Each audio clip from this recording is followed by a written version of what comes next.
आज मौलाना आज़ाद बुनकर अस्पताल रसूलपुरा बड़ी बाजार वाराणसी से जनाब हाजी अनवारुल हक साहब ने निःशुल्क सर्जिकल ऑपरेशन शिविर के बारे में मीडिया के सामने दी विशेष जानकारी।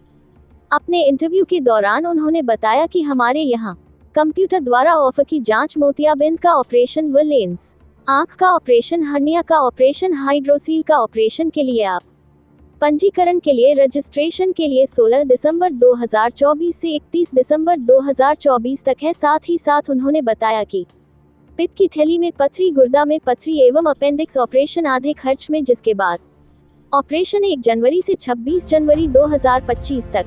Camp incharge doctor Liyaqat Ali, mobile number 93 35 72 50 84। Camp incharge doctor Riyaz Ahmad, mobile number 95 69 64 86 53। उपलब्ध सुविधाओं में नॉर्मल डिलीवरी पहले पैदाइश के समय की दवा के साथ 2400 रुपये, नॉर्मल डिलीवरी दूसरी पैदाइश के समय की दवा के साथ 1900 रुपये, ऑपरेशन डिलीवरी फीस मात्र 9000, ऑपरेशन के साथ समय दवा के साथ। बच्चों का आधुनिक NICU रूम, वेंटिलेटर युक्त ICU रूम, 1 की सुविधा, एम्बुलेंस सेवा व जनरेटर की सुविधा 24 घंटे उपलब्ध है। अधिक संख्या में पहुंचकर सुविधाओं का लाभ उठाएं। अधिक जानकारी के लिए स्क्रीन पर दिए गए नंबर पोस्ट पर संपर्क करें।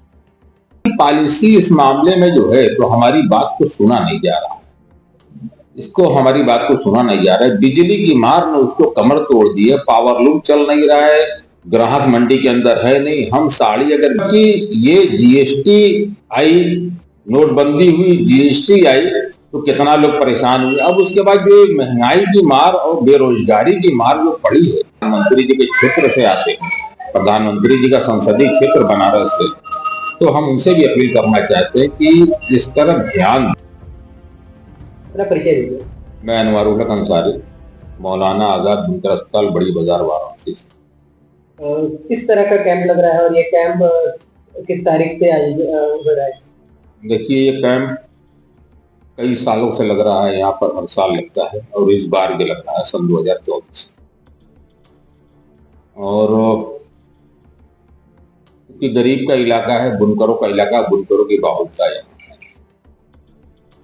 आंख जैसी नेमत अल्लाह पाक ने दी है और बहुत से लोग अपनी गरीबी और गुर्बत की वजह से उस आंख का ऑपरेशन को नहीं करा पाते, इसलिए ये हमारे पुरखों के ज़माने से चला आ रहा है और उसका निर्वहन आज तक, जैसे इस वक्त के मौजूदा सदर हैं जनाब हाजी हारून साहब और सेक्रेटरी हैं हाजी जलीस अहमद साहब और उनकी पूरी कैबिनेट ने मिलकर ये फैसला लिया सरदार इकरामुद्दीन साहब की सरपरस्ती में कि ये कैंप लगे और इसमें कुछ और बढ़ाया जाए।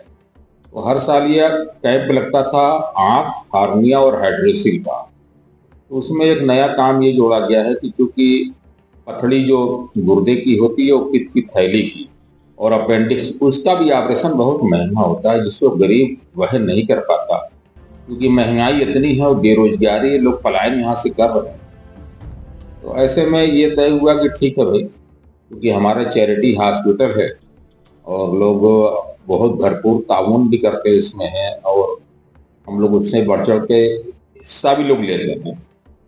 तो ये ऑपरेशन शुरू हुआ कि नई अपेंडिक्स और इसका और पथड़ी का ऑपरेशन कराया जाए, वो भी होने जा रहा है, जिसका रजिस्ट्रेशन 16 दिसंबर से 31 दिसंबर तक होना है और 2024 तक। उसके बाद 1 जनवरी से 2025 से इसका बाकायदा बाज़ाब्ता ऑपरेशन शुरू हो जाएगा।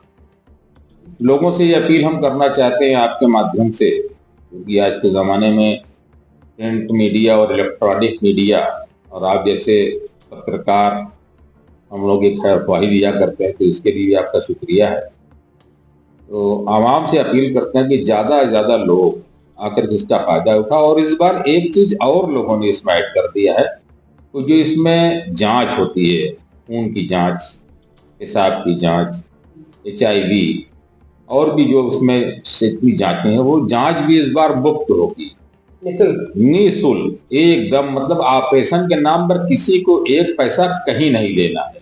हाँ, लेकिन अपेंडिक्स का ऑपरेशन और पथड़ी का ऑपरेशन का उसका जो चार्ज है, जो होता है, उसका आधा पैसा लगेगा। जांच उसमें जो भी होगी उस जांच का ये पैसा नहीं लगेगा। ये पूरी कमेटी ने तय किया है, पूरे लोगों ने तय किया है। काफी लोग आए, क्योंकि आज 18 तारीख है। इसके पहले हाजी जलील साहब ने आपको खुद बताया था। आज दोबारा कमेटी ने फैसला करेंगे कि जांच से बहुत लोग मुतासिर हो रहे, जांच नहीं कर पा रहे हैं, तो उसको निःशुल्क कर दिया जाए। भले ही हम लोग को लोगों के दरवाजे जाकर के अपने दामन को फैलाना पड़े, और हमारे दामन को लोग भरते भी हैं, इतने मुखलिस लोग हैं इस इलाके में, अल्लाह का शुक्र है, अल्लाह का एहसान है। तो हम लोग उस काम को करेंगे, चाहे सर्दी हो चाहे कुछ भी हो। हमारा मेन मकसद ये है कि पूरे इस इलाके में, बड़ी बाजार का इलाका, रसूलपुरा का इलाका, मतलब यहाँ से लेके पूरे बनारस, होल बनारस की बात कर रहे हैं। अगर गांव का इलाका भी इसमें जोड़ दिया जाए, दुलहीपुर का इलाका, लोता कोटवा बजटिया का इलाका, जहाँ का भी एक इंसान अगर चाहे और उस तक हमारी ये आवाज अगर पहुंच जाए आपके माध्यम से कि मौलाना आजाद बुनकर बड़ी बाजार वाराणसी में जो है एक अस्पताल चैरिटी है, जो लोग निःशुल्क काम कर रहे हैं, तो लोग आकर के बिना झिझक, बिना किसी के सोर्स, बिना किसी की पैरवी, बिना किसी को लिए हमारे काउंटर पर आ जाओ, और वो हमारे काउंटर पर जो हमारे मैनेजर है वो बता देंगे उनको कि कहाँ इसका जो है तो रजिस्ट्रेशन होगा, कहाँ डॉक्टर इसके बैठते, कहाँ इसकी जांच होगी, वो सब बाकायदा और बाजाब्ता यहाँ पर है। इसमें रजिस्ट्रेशन के लिए क्या करना है? रजिस्ट्रेशन के लिए कि लोग अपना आधार कार्ड लेकर के आवे और आकर के जो है तो अपना नाम नोट कराते, डॉक्टर को दिखा दियो। जो डॉक्टर आंख के हैं, जो हार्निया हाइड्रोसिल का ऑपरेशन करने वाले डॉक्टर हैं, जो पथरी का ऑपरेशन करने वाले हैं, उनसे जाकर जो तो कांटेक्ट कर ले, मिल लें और आधार लेते हैं आनंद, तो उससे उनको एक डेट मिल जाए कि आपका ऑपरेशन कब होना है। किसी के कोई चक्कर पढ़ने की जरूरत नहीं, किसी की सोर्स सिफारिश की कोई जरूरत नहीं है कि हम फला को लेके चले और उनको लेके चले। कोई यहाँ एक पैसा कोई मांगता अगर है तो उसकी शिकायत सेक्रेटरी हाजी जलील अहमद से करें आकर के अस्पताल के अंदर, या हमारे मैनेजर जो काउंटर बैठे उनसे कहें कि देखिए ये पैथोलॉजी वाला या कोई ऐसा पैसा मांग रहा है। ऐसा कोई पैसा नहीं, सिर्फ और सिर्फ अपेंडिक्स का और पथरी के ऑपरेशन का आधा पैसा लेगा जो लगता है। जैसे हमारे यहाँ लेप्रोस्कोपी, जो पित्त की थैली का ऑपरेशन होता है दूरबीन विधि से, उसका 12,000 रुपया है, लेकिन उसको हम लोग आधा किए हैं, 6,000 रुपये किए हैं। अपेंडिक्स का ऑपरेशन जो पैसा लगता है उसको भी आधा लिया जाएगा। तो ये सुविधाएं देनी जा रही है लोग की, क्योंकि हम लोगों ने देखा है, और आप भी क्योंकि इसी इलाके में ज्यादातर घूमते रहते हैं और बुनकरों की आवाज को बड़ा ऊंचे अंदाज में उठाते भी रहते हैं। बुनकर कितनी तेजी से पलायन कर रहा है, सूरत की तरफ जा रहा है, बेंगलोर की तरफ जा रहा है, जहां उसको रोजी रोटी मिल रही है। आज हालात ये है कि रेशमी धागों पर थिरकने वाली अंगुलियां जो है मकबूल जी, वो पत्थर तोड़ने के लिए मजबूर हो गई, रिक्शा और टोटो गाड़ी चलाने के लिए मजबूर है। सब्जी मंडी में, बड़ी बाजार सब्जी मंडी में चले जाइए, लोग सब्जी बजाकर बेच रहे हैं और अपने घर के अपने बच्चों का पेट भर रहे हैं। तो ये बड़ा दुख का विषय है।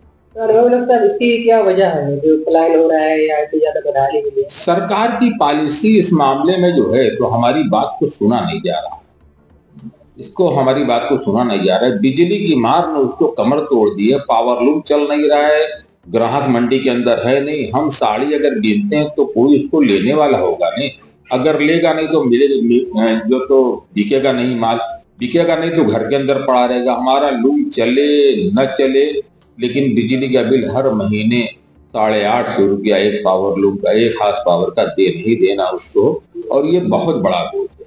आपके माध्यम से हम फिर एक बार उत्तर प्रदेश सरकार से गुजारिश करते हैं कि जो हमारा रेट 144 रुपया पर हाउस पावर था, उसको महंगाई बढ़ी है, 2006 में ये मुलायम सिंह यादव जी ने लागू किया था, उसको बढ़ा ले, उसको 144 का 200 कर ले, 250 कर ले, लेकिन इसके ऊपर बुनकर नहीं दे। अच्छा, बुनकर का मामला ये नहीं कि बुनकर सिर्फ मुसलमान का नाम है, बुनकर का मतलब कि जितनी भी जात बिरादरी हमारे हिंदू भाई बहुत काफी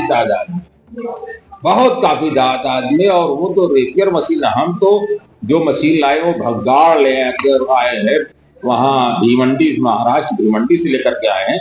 वो मुंशी प्रेमचंद्र की एक कहानी नहीं, कहीं की माटी कहीं का रोड़ा, भानुमती ने कुंबा जोड़ा।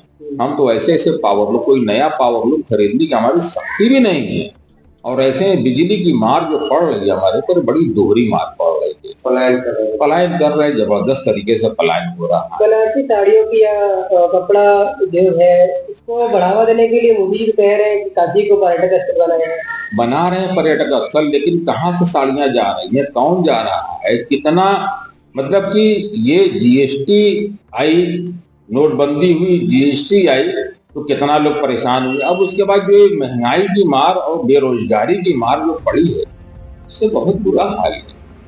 कहाँ बढ़ावा मिल रहा? अगर बढ़ावा मिलता तो ये बुनकर इतना पलायन क्यों करता, अपना परिवार क्यों छोड़ता? हम कहते हैं सूरत में कोई जा रहा है तो वहां भाड़े या कमरा लेकर कर रहेगा नहीं, अपने पूरे परिवार को लेकर, वो छोटे छोटे बच्चों को लेकर के जाके वहां रोजी रोटी की तलाश में दर दर जो ठोकरें खा रहा है। तो ये ना होता। हम आपके माध्यम से, आपने बहुत अच्छा कह दिया कि क्योंकि हम प्रधानमंत्री जी के क्षेत्र से आते हैं, प्रधानमंत्री जी का संसदीय क्षेत्र बनारस से, तो हम उनसे भी अपील करना चाहते हैं कि इस तरफ ध्यान दें, पलायन को रोकें और पलायन को रोक करके रोजी रोटी का इंतजाम। देखिए, रोजी रोटी का देने वाला तो अल्लाह है, लेकिन आपको प्रधानमंत्री हुक्मरां बनाया है मालिक ने, तो सबकी सुध बुध लेना होगा, सबके लिए काम करना होगा, सबके बारे में सोचना होगा, सबकी रोजी रोटी के बारे में सोचना होगा। बस ये बात अपनी कहना चाहते हैं।